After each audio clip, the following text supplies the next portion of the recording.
Nous sommes au mois de mai 1989, au lycée Auguste Renoir à Cagnes-sur-Mer, dans le sud-est de la France, sur le bord de la mer Méditerranée. Et je suis dans ce lycée parce que je dois présenter un exposé à Madame Bontou. C'est ma professeure d'action commerciale. Et sur cet exposé, j'ai travaillé des jours, des semaines. Donc je suis fin prêt. Cela fait 30 minutes que j'attends devant la salle, lorsqu'enfin la porte s'ouvre. Je suis tout heureux de délivrer mon exposé. Et 20 minutes plus tard, le verdict tombe. Mais il est sec, il est brutal. Madame Bontou me dit « Siegfried, je n'ai rien compris à tout ce que tu m'as dit. Tu parles beaucoup trop vite, tu mâches tes mots, tu as une mauvaise prononciation. » Je suis désolé, mais c'est raté. Je sors de la salle et je suis, je vous le dis, abattu.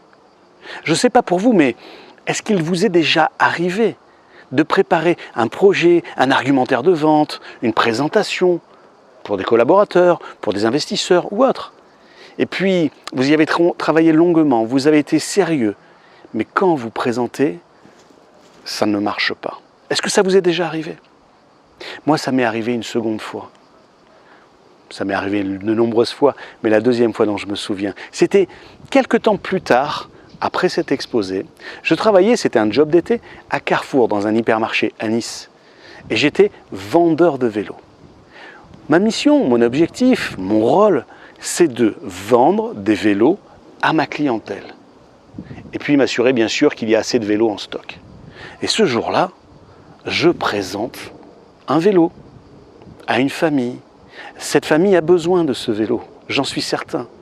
Mais je m'y prends tellement mal que ça ne marche pas. Il faut vous dire en même temps que je suis un enfant d'un père allemand et d'une mère d'origine pied-noir. Ce qui veut dire que dans mes veines coule 50% de sang allemand et 50% de sang pied-noir.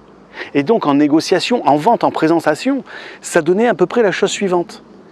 Je suis très ferme, mais en même temps, allez, on va pouvoir s'arranger. Non, c'est-à-dire que c'est nul. Cependant, je me dis, je suis sûr qu'il y a des manières de bien présenter. Je vois d'autres vendeurs dans le magasin, et ça marche, ils vendent. Et moi, je suis à la ramasse.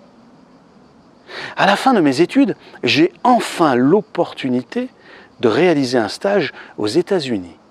Et c'est un stage, c'est pas un stage en fait, je l'ai transformé en stage, mais c'est un job d'été. Je dois vendre des encyclopédies en porte-à-porte, dans la banlieue est de Los Angeles. Waouh, c'est un sacré challenge. Je ne sais pas pourquoi, mais j'ai accepté. Tout aurait dû me faire comprendre qu'il ne fallait pas que j'y aille. Mais j'ai accepté, j'ai voulu apprendre, j'ai voulu me former. Et j'ai été verni. Les 7 premiers jours, on a un stage, une formation à Nashville, dans la compagnie, dans un immense amphithéâtre qui peut contenir 500-600 personnes. Et là, nous sommes 500-600 étudiants venus de tous les pays du monde à nous former au porte-à-porte pour cette compagnie qui vendait des livres, des encyclopédies. 7 jours avec 7 différents formateurs.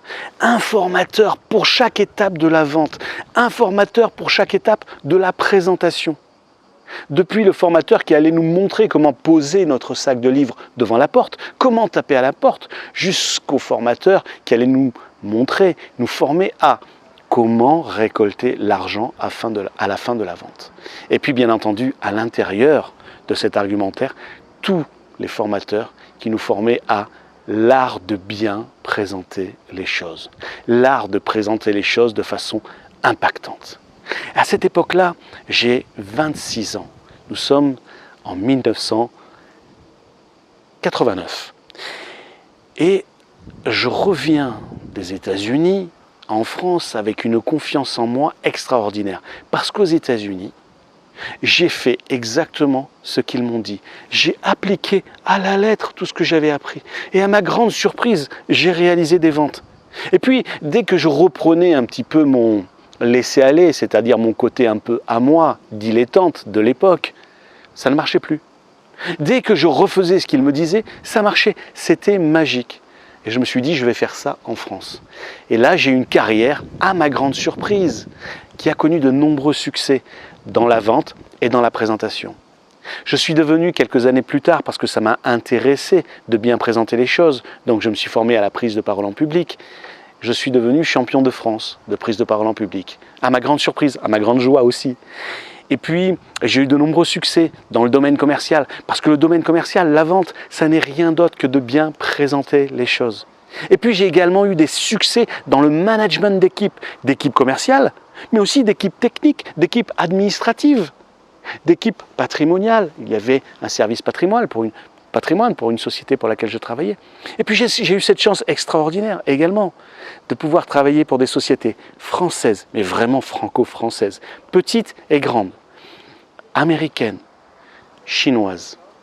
J'ai eu la chance de pouvoir vendre des produits et des services. J'ai eu la chance fantastique de pouvoir vendre aux particuliers et aux professionnels. J'ai eu la chance de pouvoir importer des produits et ouvrir des marchés en France et en Europe, notamment pour des panneaux solaires, photovoltaïques, et puis également d'exporter, d'ouvrir des marchés en Chine, notamment pour une société de cosmétiques. Cette chance, ce destin, jusqu'à aujourd'hui, ça fait 35 ans que je suis dans la prise de parole et dans comment savoir impacter les gens à travers nos présentations, que ce soit des présentations de projets, que ce soit des argumentaires de vente, que ce soit des messages à délivrer à nos équipes, que ce soit pour ouvrir des séminaires lorsqu'on est président d'une société, ou lorsqu'on est chef d'entreprise, ou lorsqu'on est manager. J'ai développé cet art, je dois le dire. Mais je n'ai pas cessé de me former, de me former et de me former.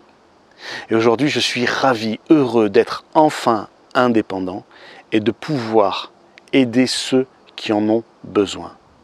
Rien n'est plus difficile pour moi que de voir des gens qui ont un message important à délivrer, un service, un produit fantastique, extraordinaire, parfois unique, qui ont des projets magiques, des projets qui pourraient changer les choses, changer le monde. Et rien n'est plus difficile pour moi que de voir tout ça et de voir que lorsqu'ils les présentent, mais ça ne marche pas, ils ne sont pas convaincants. À la limite, ils informent et sans plus. Mais il faut se rappeler qu'on n'est pas là que pour informer. On informe, on convainc et on inspire.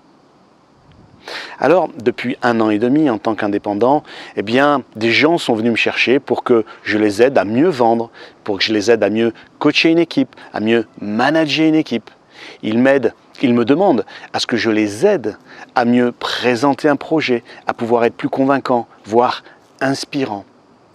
Et cela m'a donné l'idée que, après tout, pourquoi ne pas en faire mon métier?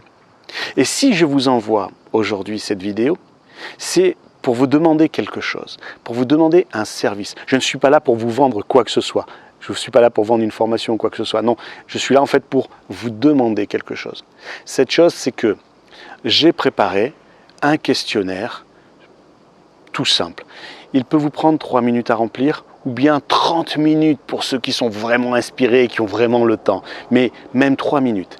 Votre retour est important pour moi.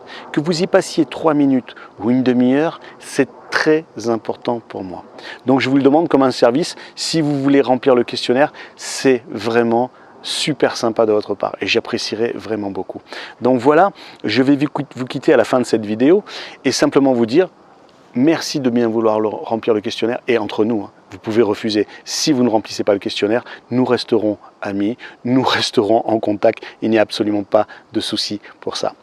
Je vous remercie. Il y aura d'autres vidéos qui vont suivre. Bien entendu, lorsque j'aurai dépouillé tous les questionnaires, je vais en faire un résumé, une analyse et je vais vous la transmettre. Je vais vous dire ce qu'il en sera ressorti. Donc, bien entendu, vous resterez à l'écoute de ce qui va se passer après.